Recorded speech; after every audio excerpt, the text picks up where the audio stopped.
You are listening to Mining Stock Education, where you'll learn from the top leaders in the natural resource sector and uncover quality mining investment opportunities. Thanks for tuning in to Mining Stock Education. I'm your host, Bill Powers.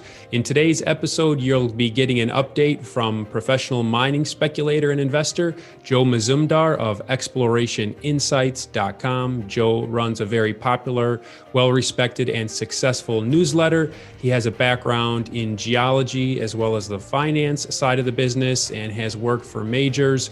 So he really offers a unique perspective on the sector and where one might consider placing their investment dollars.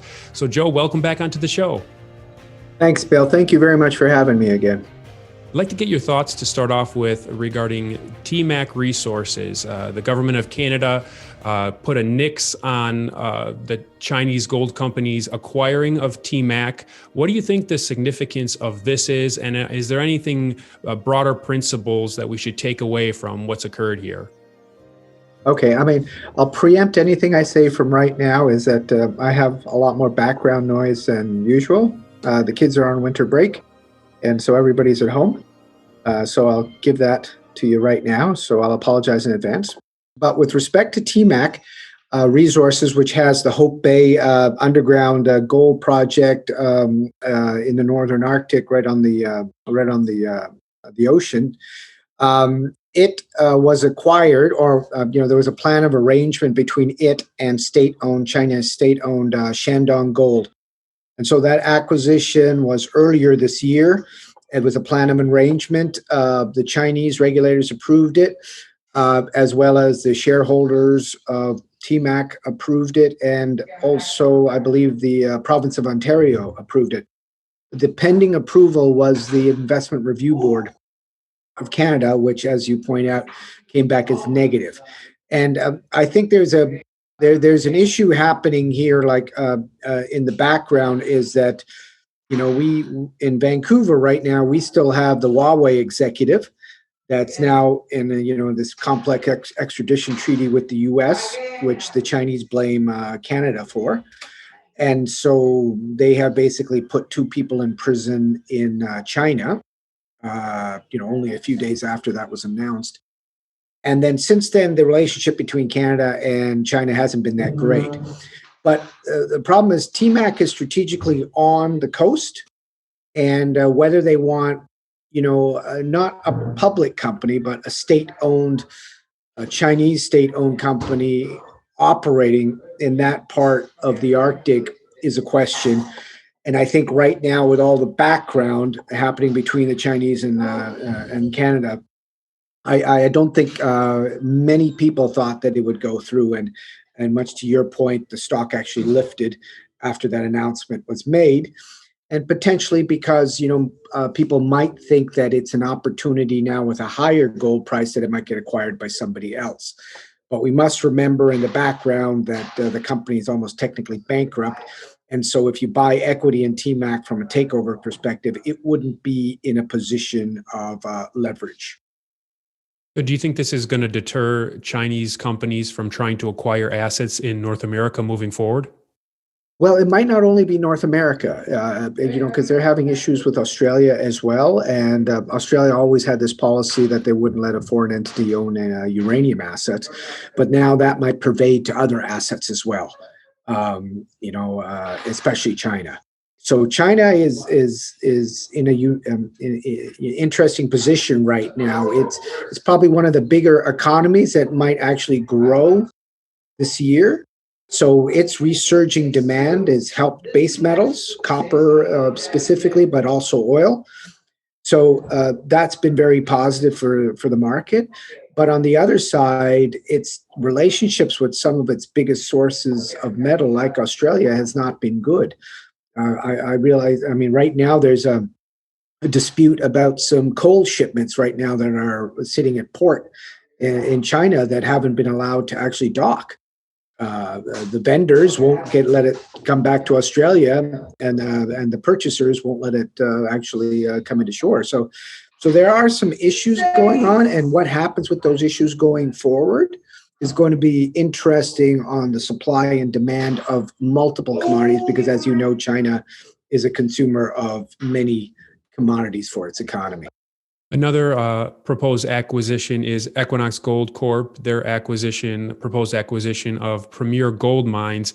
What do you think about this one, Joe? Equinox has been using that at-the-market merger to really try to grow quickly. Do you like this proposed acquisition? Yeah, well, if we just talk about mergers of equals, I mean, that was probably started by the Rand merger of equal acquisition with Barrick, and since then, the industry, I mean, granted, not the M&A being driven by state-owned companies like China, but Western companies, has been driven by this idea of at-the-market merger of equals, no premium takeouts, and the market has loved them. Because they could see automatically the cut in G&A. They can see, and a lot of the mergers and acquisitions that I've seen have been they actually made sense. They weren't grow to grow. There was actually something, that actually made sense. And, we saw that with Endeavor and Teranga, the asset merger, I think with SSRM Mining, as well as with Alicer. And now with Equinox buying Hard Rock, I mean, that was the reason I owned Premier Gold, was for their 50% stake in Hard Rock. And as we see in the background, Gov't Lake gold project is being advanced by IM Gold. That's another, low-grade open pit deposit in Ontario. Even lower grade is the Magino deposit, open pit deposit that's being advanced by Argonaut Gold. So these low-grade open pit projects seem to be in vogue right now to advance by mid-tier producers. And so it makes sense that somebody that was a mid-tier producer focused on the Americas like Equinox would purchase 50% stake in Hard Rock. But what made this possible was taking the overhang, which was a legal dispute between Premier and Centerra Gold, which was the other owner of the 50% stake. That was removed by Orion Mine Finance, a private equity company, actually taking over Centerra's portion. And once that was relieved and Centerra was out of the picture, then suddenly the 50% that Premier actually was worth something. And so, in the end, we might see Equinox own 100% of the asset and take over the private equities portion. But it's a, significant annual production. It's permitted, great jurisdiction, great infrastructure, and its grade, which is, I think, about 1.3 grams per ton, is probably 30% higher than Côté and Magino. Those sort of low risk jurisdiction, not infrastructurally challenged, big deposits are not everywhere. And so I could see why Equinox would have made a move on this quickly, like they made it a day after the announcement by Orion Mine Finance in the same week. You think next year in 2021, we could see more acquisitions with premiums 80% and above the current share price of the developers? Well, the premiums have always, been a negotiating tool. Like what do the board and management, where do their options get triggered? Who's a big holder of the stock that might have some warrants due that they want to be in the money. So that's always a negotiation. I mean, is it 20%? Is it 30%? Or do I need to bring in these 50%, over the market warrants? And so that's an issue that gets negotiated. But I think on the big side, what we're seeing, this merger of equal, is that one management team is basically done, that their comparative advantage with respect to advancing this project, or they've been in for so much time that they're looking for a liquidity event and moving on and doing what they're good at, which might be exploration or something like that. This is an opportunity. You get shares, but you get shares in a more liquid company, and you move on. And shareholders don't mind that, because a lot of the retail shareholders would take this as a win and move on. But the impetus now is for those companies to actually accrue the value prior to the liquidity event, because the liquidity event itself might not garner that premium that you're looking for, which was in the previous cycle when we saw the 50 to 60% premium, and then the lag of dilutive M&A on the balance sheets that weighed on companies for the next 5 years after the peak gold price. So right now, producers are in a much better position with their balance sheets, They're generating free cash flow. They're bringing in general investors by upping their dividends.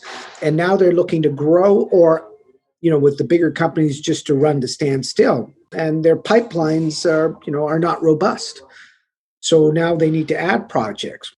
But the caveat right now is with COVID, the travel restrictions prevent people from doing a lot of the due diligence. And so, these guys with Premier and Equinox could do it. They're both, Canada-based, the assets in Canada, so due diligence is possible.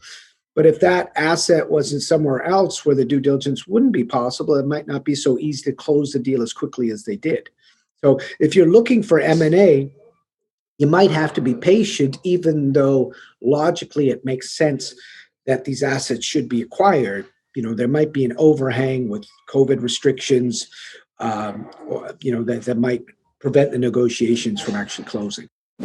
Doré Copper Mining is a premier, near-term, high-grade copper and gold redevelopment opportunity with tremendous exploration potential only 14 kilometers from the town of Chibougamau in mine-friendly Quebec. Doré Copper is debt-free and owns a 2,700-ton-per-day mill with an 8 million-ton tailings facility ready to be used. There is already power to site, and it is accessible by paved highway and rail. Doré Copper aims to produce a profitable hub-and-spoke operation of over 100,000 gold equivalent ounces per year, or over 60 million pounds of copper equivalent by 2024. Because of the existing infrastructure and location, a low capex is anticipated to recommence production. Doré Copper trades under DCMC in Toronto and under DRCMF on the OTC. To learn more, go to dorecopper.com. That's dorecopper.com.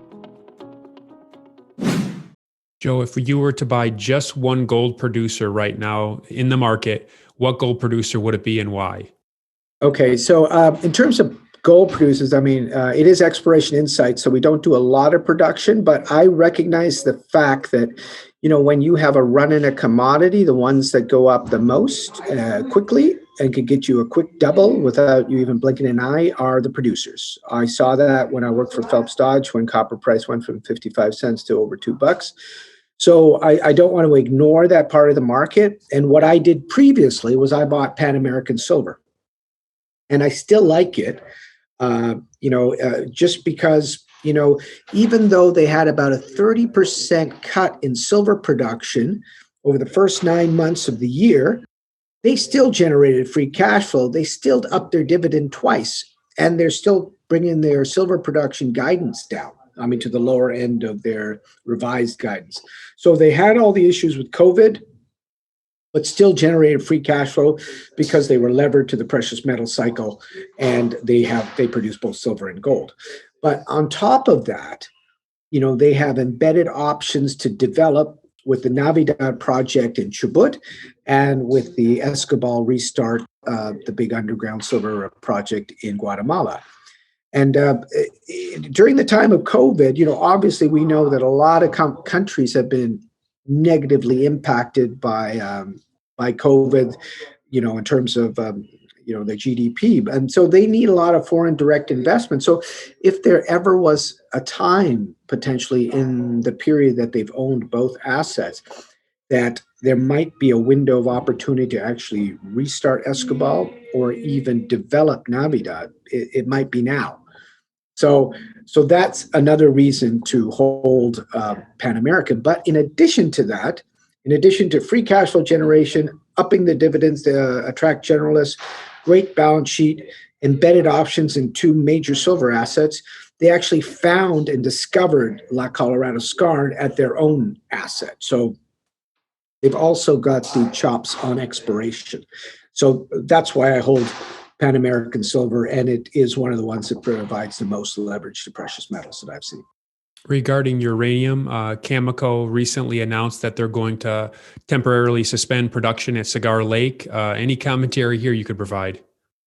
So, previously when Cameco, closed down Cigar Lake, it was more uranium market related. So this is more COVID related. So this is similar to what we've seen when we saw the uptick in uranium prices when Kazakhstan had to, cut a lot of its production because of COVID. Now we've got the same thing happening in Saskatchewan because we've got a blowout of cases in Saskatchewan. And it's harder to control COVID-19, protocols with an underground mine because people tend to be closer together. And so they've had a mini outbreak there and they've decided that even though this is a major operation and care and maintenance costs a lot of money, that it's better that they take a step back, control it before coming back in again. And that's what happens in operations. But it's a boon for uranium companies because now we're taking something else off the supply front, and maybe it will trigger, some of the plants to say, oh, geez, maybe I need to look at other sources, not just underground sources that might have more, issues with COVID. I mean, Cameco is going to meet the needs of their contract by actually purchasing in the market, to supply, their contracts. But in the end, you might look at that and say, where's my risk with respect to supply? And now what we've seen as well in the uranium market is, that strategic stockpile, that actually looks like it's going to be coming through. And so that's going to be a boon to U.S. producers right now, like Energy Fuels. And so when we get back to the story about China and how they're interacting with the world, the other issue is that, companies might want to, contract the supply chain and look for these metals and these commodities closer to home rather than, we might produce it, but then it gets to China to refine and then we buy back the final product. Well, why don't we actually, because we're mining it anyway, why don't we value add and produce our own product as opposed to sending it over there and coming back? So there might be a little bit more of that going forward, potentially with a Biden administration as well, because, those manufacturing jobs might be something that they want to give a boon to. Regarding the Biden administration, what are the key opportunities and risks that you see, if you could just share a thumbnail overview? Okay, I mean, during the Trump administration, what was noticeable was the actual permitting process was much quicker. And I've heard about that in Nevada and that, but that didn't change how things happened in, California or anything like that. So it's not just federally how permitting works. There's state owned and there's also local. So if the locals are against a project, no matter what place, unless you're under like a dictatorship, it's difficult with social license to operate to actually build a project. And you saw that with Pebble. Pebble's a huge copper gold deposit. Two majors looked at it, walked away, or three actually. And they were advancing the permitted. Then they got a negative record of decision from the U.S. Corps of Engineers earlier this year. And the stock went down about 70% after going up incredibly with the copper market and that previously. So whether it's a Biden administration or the Trump administration, which the negative decision was actually under the Trump administration, permitting is not easy in the States, regardless. But under a Biden administration, I would see the process take longer. That there would be more hoops, sort of like to get your drilling permit, to get a water access, whatever, on federal land. I would see that process slowing. But on the other side, like I said, with respect to maybe they want to bring more production, like the idea about rare earths production being local and not depending on the Chinese, which is restricting their exports. I think that's real. But the problem is you can't just produce the raw materials and then send it off to Asia to get processed.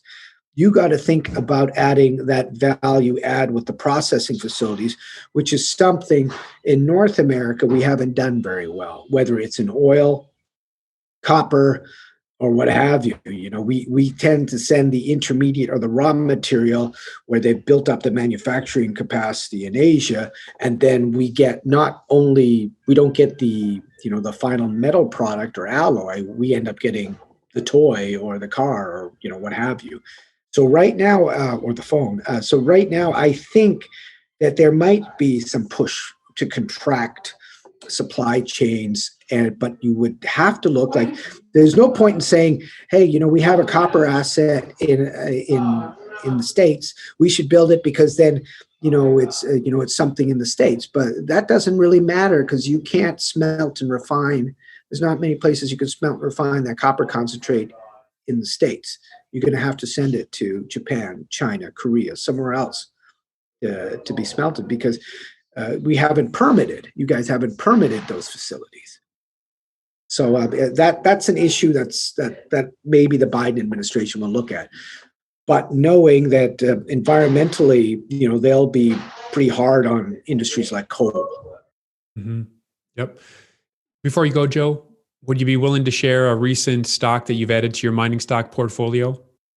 Yeah, a recent one I added was, Peru is a bit of a contrarian play right now because of the issues they've had with COVID, the fact that, they've had 3 presidents in a couple of weeks, and they're just, undergoing another presidential election in 2021.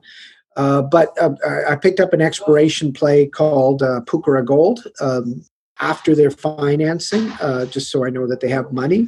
And they're drilling this high sulfidation epithermal project in southern Peru, and they've got the drills rolling. But problematically, because of COVID protocols, which we've seen in all the assay labs in the Americas, what normally takes 3 to 4 weeks takes 6 to 8 weeks. Those first results we probably won't see until the new year. That's like potentially a nice epithermal project. If they hit, that would be quite a boon for them. Excellent. All right, Joe's website is explorationinsights.com. If you're a serious speculator deploying a significant amount of money, I encourage you to go check it out. And if you just want Joe's latest interviews or some articles that he writes, educational resources, you can also find that at explorationinsights.com. Joe, really appreciate you coming on the show. Thank you very much. Okay, thanks, Bill, and Merry Christmas and Happy New Year. Merry Christmas.